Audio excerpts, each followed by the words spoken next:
Okay, today we have to talk about 7.6, natural logs. Before we go any further, I want to remind you the other special one we learned was called a common log, so don't get the two confused.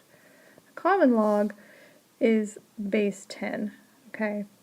And that was, if you see log with no base written, then it is assumed to be a 10 as the base, okay? So that's something different than what we're doing today. It's still a logarithm, but we're going to have a new base. Alright, so let's remember what this natural log. I'll just go ahead and tell you, if you have a log with that base e, okay, that would be the definition of an ln symbol. Okay, I'll put an x here so we have the log of something. I'll remind you, e is just a number, okay? I'm going to say that 100 times. E is just a number, approximately 2.71828. We've talked about that before. It goes on forever and ever. It's an irrational number. We've used it in the past, this number e, in the PERT equation. So you remember it, we use p for initial value, because when we're talking banking, that's a principal. But we use it there in that PERT equation.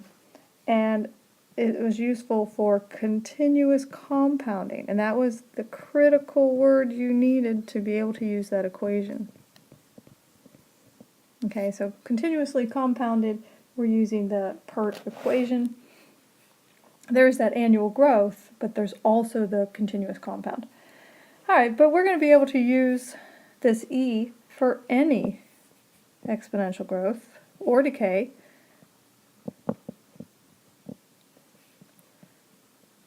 And it'll look something like this. We have the amount is equal to your initial amount, just e to the plus or minus kt, depending if it's positive for growth and negative for decay.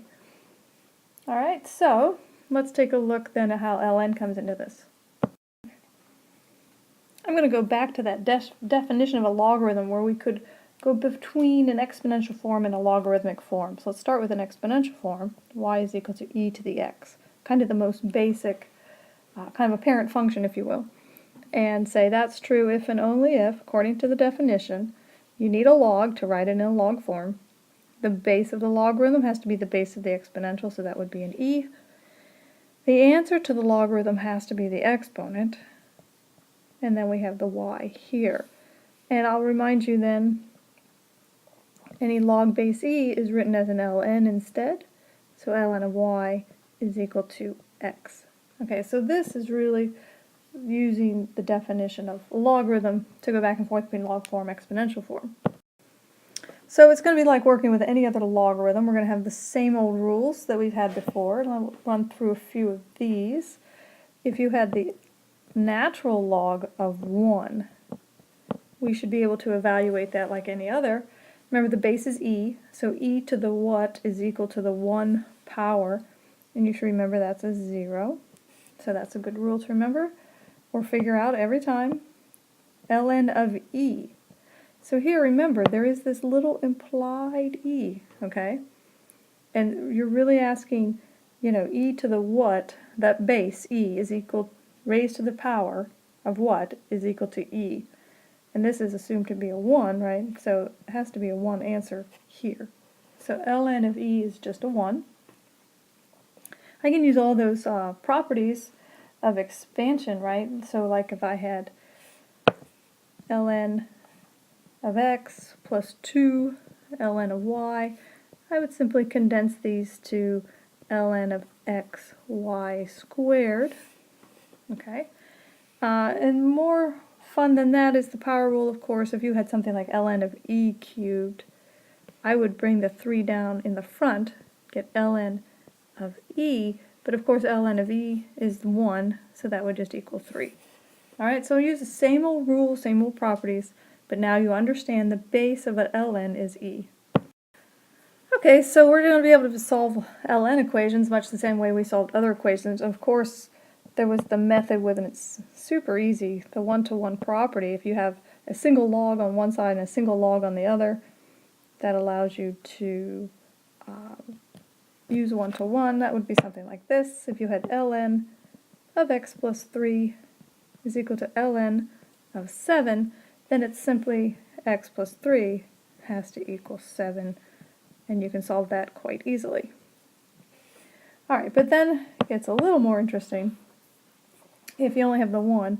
So say you had ln of x plus 1 is equal to 7. So you see the difference between those two formulas, where this time I only have the 1 logarithm.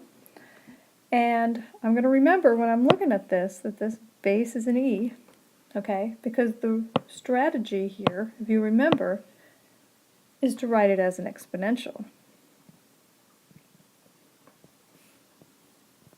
And that's going back to the if and only if statement that we always use.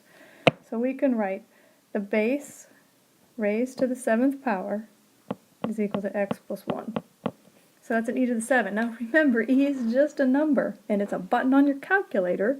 You probably find it in the second ln position, most people.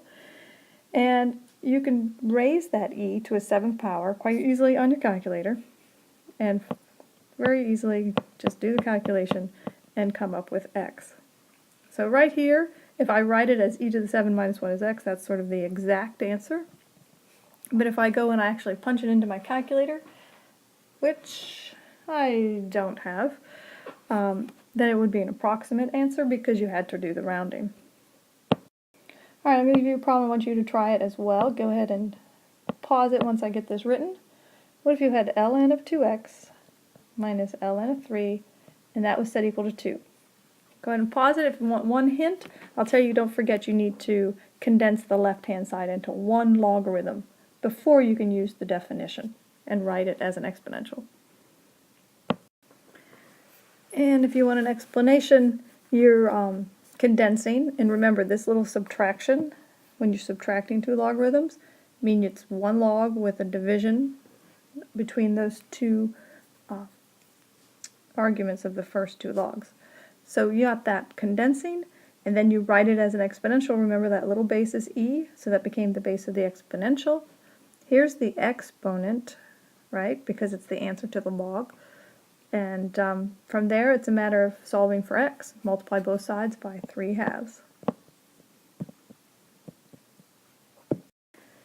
Okay, so ln can be useful to us when we're solving e to the x equations or anything where you have the variable is in the exponent. So that is our strategy, is to take, rather than the log of both sides, we're taking log base e. So I'm going to write take a ln of both sides. Take the ln of both sides.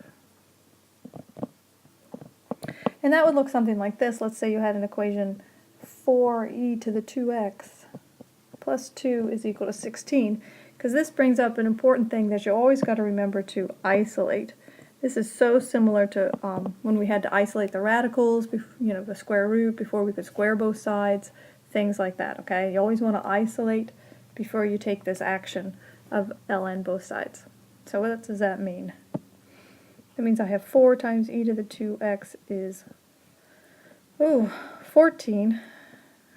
E to the 2x is 14/4, which reduces to 7/2, okay? So it doesn't always come out to whole numbers, that's fine. But now here's where I'm going to take the ln of both sides. So if I say ln of e to the 2x is equal to ln of 7/2, then what happens, remember I've got that nice property that allows me to bring an exponent down in front, so it multiplies now, 2x times ln of e is equal to ln 7/2, and of course ln of e is just 1, so you have 2x is equal to ln 7/2, and if I divide that by 2, I've got x. So x is equal to ln 7/2, all that, divided by 2. And whatever you do, don't take the 2 inside the logarithm when it's not got a log on it, okay? So you can't do that, but you can just leave it like that and throw it into your calculator. Okay, so let's let you try one. And there's an equation 2e to the minus x is equal to 20. Go ahead and pause it, and I'm going to write a solution myself. And I'm coming up with negative ln of 10, the natural log of 10. So if you want the explanation, remember I had to isolate, so I divided by 2, got my 10. That's when I decide to ln, or take the natural log of both sides. Use my properties, allows me to take an exponent down in front of the logarithm, so that negative x is in the front. Ln of e, remember, is equal to 1. Okay, so that goes away, and solve for x by dividing by the negative sign.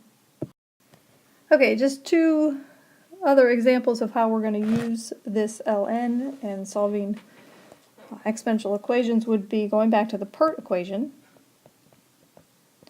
And let's say I asked the question a little differently than I've been doing in the past, and I said, compounded continuously, I have to say those words, compounded continuously, the bank's paying you 5% interest. That's an annual percentage rate, okay? So that's why time is in years. The bank pays 5%.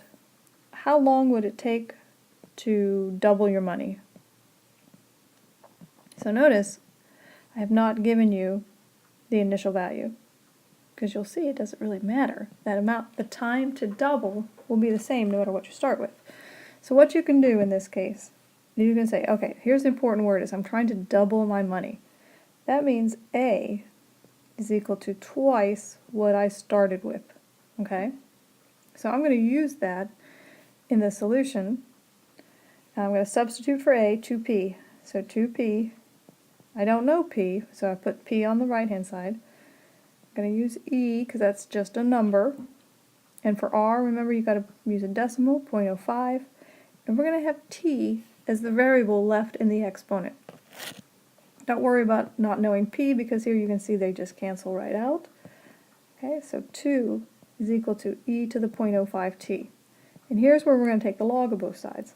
So ln of 2 is equal to ln of e to the 0.05t, but remember I can bring the exponent down. So ln of 2 is equal to 0.05t. The ln of e is just going to cancel and go away. And at this point I've basically done the hard part. I've almost solved for t. I just need to divide by 0.05. So the answer would be t is equal to ln of 2 divided by 0.05. Alright, and don't forget when you give the answer, you're going to make sure you use your units, and if the interest rate was an annual interest rate, the time would be in years. Okay, real quick, I want to show you a quadratic type equation using exponential, base e. So let's say we had e to the 2x, and let's use a minus 3e to the x minus 10 is equal to 0. Okay? It almost looks like a quadratic that you're used to, except instead of an x, I have an e to the x, okay? So we're going to treat it a lot like we would have. We're going to try and factor this with 2 parentheses. If you want to start with e to the 2x, normally we would have put x and x for an x squared, but now we have to think about this. It's going to be e to the x and e to the x. That's sort of my base variable, okay? And convince yourself that when I multiply those two things together, I'm going to add the exponents, so I get x plus x, which is 2x, okay? So it works. And then I have to get a minus 10, which would be a minus 5, and a plus 2, and double check that that gives me a minus 3 in the middle, and it does. So remember, that's still equal to 0, which allows me, once I have the equal 0 and everything, to separate those two, and I have e to the x minus 5 is equal to 0. So e to the x is equal to 5. Now I've isolated the exponential. Now I can take the natural log of both sides, which allows me to say ln e to the x is equal to ln of 5. The x comes down in front. The ln of e is going to go away. Is equal to ln of 5. So there you have the solution. X is equal to ln 5. That's one solution. It is a quadratic, so you're expecting a second solution. Let's go back up here, e to the x plus 2 is equal to 0. E to the x is equal to a negative 2. And right here you might pause if you catch this and say, oh, wait a minute. The range of an exponential is always y greater than 0. Because remember, you got that y asymptote. If you remember the graph, let me show it to you. Remember this graph? That's the graph of e to the x, just like it's the graph of any parent exponential. So e to the x is never negative. So if you catch it, you can stop right there and say, okay, no more solution. But if you didn't, then you have to keep going, and you would have said, well, you would have taken the log of both sides and gotten x is equal to ln of a negative 2.